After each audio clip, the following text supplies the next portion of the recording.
26 दिसंबर 1530 को प्रथम मुगल बादशाह बाबर की मृत्यु हो गई। बाबर की मृत्यु के बाद गद्दी मिली, सिंहासन मिला उसके सबसे बड़े पुत्र हुमायूं को। लेकिन हुमायूं का जो शासनकाल रहा वो अस्थिर रहा, कभी जीत कभी हार। वह हमेशा लड़खड़ाता रहा। लेन पुल ने कहा है हुमायूं के बारे में कि वह जिंदगी भर लड़खड़ाता रहा और लड़खड़ाते लड़खड़ाते ही उसकी मृत्यु हो गई। तो आइए आज हम लोग देखते हैं और डिस्कशन करते हैं हुमायूं के बारे में कि हुमायूं का राजनीतिक जीवन कैसा रहा। 26 दिसंबर 1530 को बाबर की मृत्यु हुई और उसके 4 दिन बाद 30 दिसंबर 1530 को हुमायूं सिंहासन पर बैठा। वह मुगल बादशाह बना, लेकिन उसने अपने पिता के आदेशानुसार, पिता की इच्छा अनुसार अपने राज्य का विभाजन अपने भाइयों में किया। हुमायूं एकमात्र मुगल बादशाह है जिसने अपने भाइयों में साम्राज्य का विभाजन किया और यह उसकी असफलता का एक सबसे महत्वपूर्ण कारण भी रहा। कहा जाता है कि बाबर की मृत्यु से पहले हुमायूं बीमार पड़ा और हुमायूं को ठीक करने के लिए बाबर को किसी ने सलाह दी कि आप कहीं पे कुछ मांगिए और फिर उनकी बीमारी आपको लग जाए। तो फिर ऐसा कहा जाता है, किंवदंती है कि बाबर उसके बाद बीमार पड़ा और उसने मरते समय हुमायूं को साम्राज्य की विभाजन करने की सलाह दी थी। तो इसी के कारण हुमायूं ने कार्यभार सिंहासन पर बैठने के कुछ ही दिन बाद उसने अपने साम्राज्य का विभाजन किया।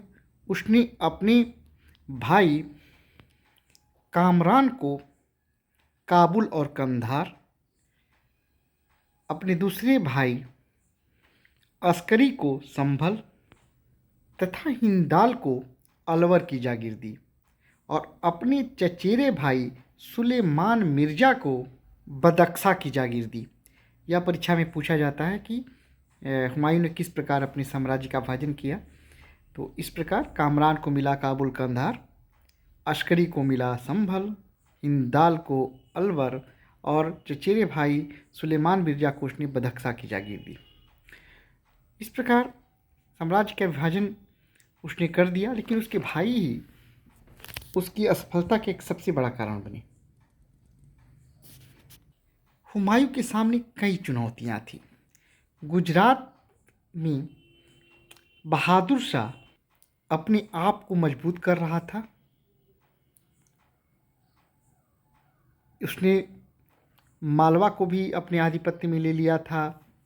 मेवाड़ प्रारंभ में बाबर का प्रमुख मंत्री निजामुद्दीन खलीफा हुमायूं को अयोग्य समझता था और उसने हुमायूं की जगह उसके बहनोई मेहदी ख्वाजा को गद्दी पर बैठाना चाहा। लेकिन बाद में निजामुद्दीन खलीफा भी भय जान को खतरे में समझकर हुमायूं का सपोर्ट कर दिया और इसीलिए 4 दिन बाद सिंहासनारूढ़ हुआ। इसे खलीफा का विद्रोह भी कहा जाता है। हुमायूं के समक्ष जो चुनौतियाँ थी, गुजरात के बहादुर शाह की चुनौती, अफ़गानों की चुनौती। शेर खां एक मजबूत शक्ति बनकर उभर रहा था और शेर खां न कि बिहार के साथ साथ बंगाल पर उसने कालिंजर पर भी अधिकार कर लिया था। तो शेर खां की शक्ति में भी लगातार वृद्धि हो रही थी। ऐसी स्थिति में हुमायूं के समक्ष अनेक चुनौतियां थीं। इन्हीं चुनौतियों के बीच हुमायूं ने अपना विजय अभियान प्रारंभ किया और उसका पहला प्रमुख युद्ध था दोहरिया का युद्ध। दोहरिया का युद्ध 1532 में लड़ा गया और यह युद्ध हुमायूं और अफ़गानों के बीच एक महत्वपूर्ण संघर्ष था। अफ़गानों का नेतृत्व किया महमूद लोदी ने, लेकिन महमूद लोदी बुरी तरह से पराजित हुआ और हुमायूं विजयी रहा। उसके बाद 1532 में ही हुमायूं ने चुनार के किले का पहला घेरा डाला। शेर खां अपनी कमज़ोर स्थिति को देखते हुए हुमायूं की अधीनता स्वीकार कर लिया और अपने एक पुत्र को हुमायूं की सेवा में भी भेजा और उसने समय का इंतज़ार किया। शेर खां ने अपने पुत्र कुतुब खां के साथ एक अफ़गान सेना की टुकड़ी हुमायूं की सेवा में भेज दिया। अब हुमायूं के सामने जो दूसरी महत्वपूर्ण चुनौती थी वह थी बहादुर शाह की बढ़ती हुई शक्ति। बहादुर शाह 1533 में रायसीन के किले को जीत लिया और उसके बाद वह मेवाड़ को भी संधि करने पर विवश कर दिया। अब हुमायूं का ध्यान बहादुर शाह की तरफ गया। बहादुर शाह ने टर्की के प्रसिद्ध तोपची रूमी खां की सहायता से एक अच्छा तोपखाना तैयार कर लिया था। ये पूछा जाता है कि बहादुर शाह ने किस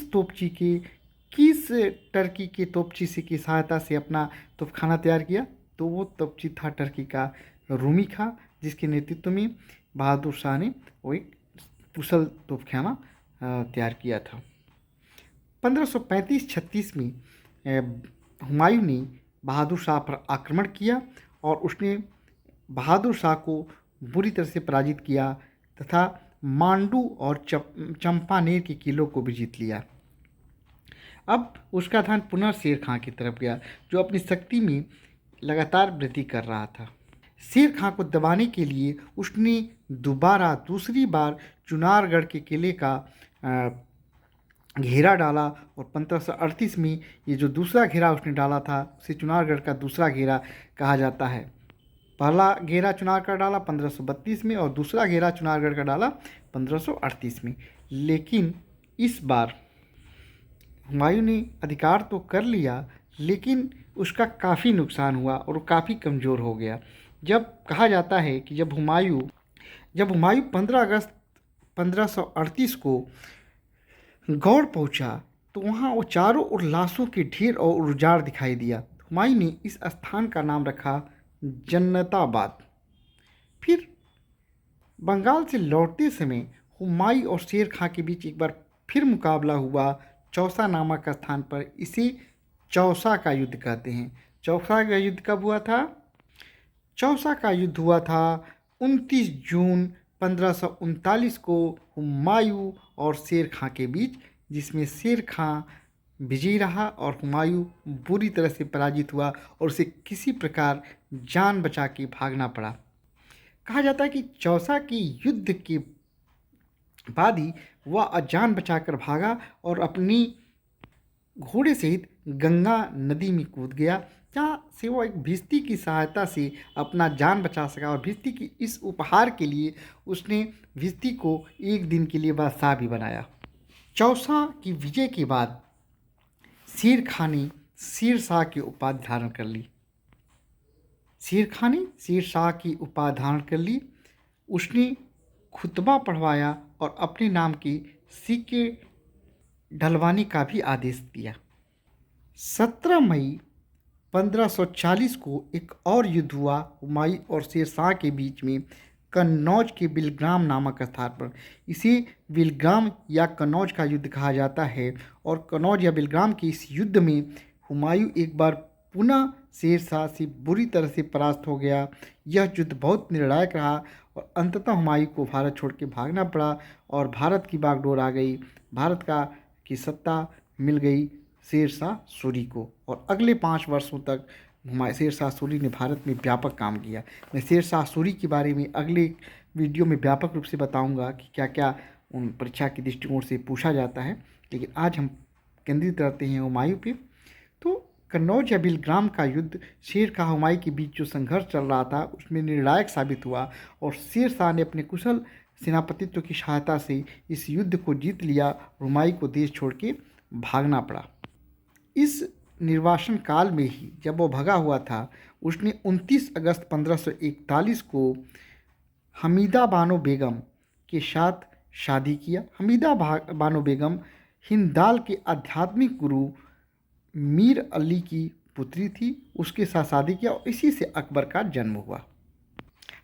हुमायूं इसके बाद फारस पहुंचा, उसने सहायता लिया, फिर उसने अपने आप को संगठित किया और फिर 1545 में हुमायूं ने काबुल और कंधार पर अधिकार कर लिया। हिंदुस्तान पर पुनः अधिकार करने के लिए हुमायूं 5 दिसंबर 1554 को पेशावर पहुंचा। फिर उसके बाद उसने लाहौर पर भी अधिकार कर लिया। 15 मई 1555 को एक युद्ध हुआ, मछीवाड़ा का युद्ध। मछीवाड़ा का युद्ध मुगलों व अफगान सरदार नसीब खां एवं तातार खां के बीच हुआ। यह युद्ध अफगान का नेतृत्व किसने किया था? सरदार नसीब खां व तातार खां। और मुगलों के बीच ये मछीवाड़ा का युद्ध हुआ 15 मई 1555 को।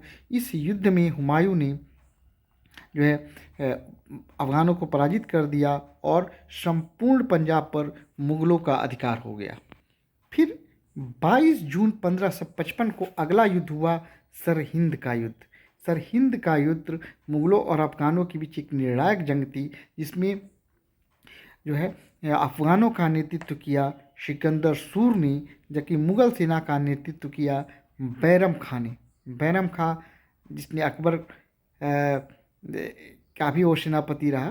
तो सरहिंद की युद्ध जो है 22 जून 1555 को हुआ, जिसमें मुगलों और अफगानों के बीच निर्णायक मुकाबला हुआ। और मुगलों का नेतृत्व किया सेनापति बैरम खां ने और अफगानों का नेतृत्व इस युद्ध में किया था, सरहिंद के युद्ध में जो है वो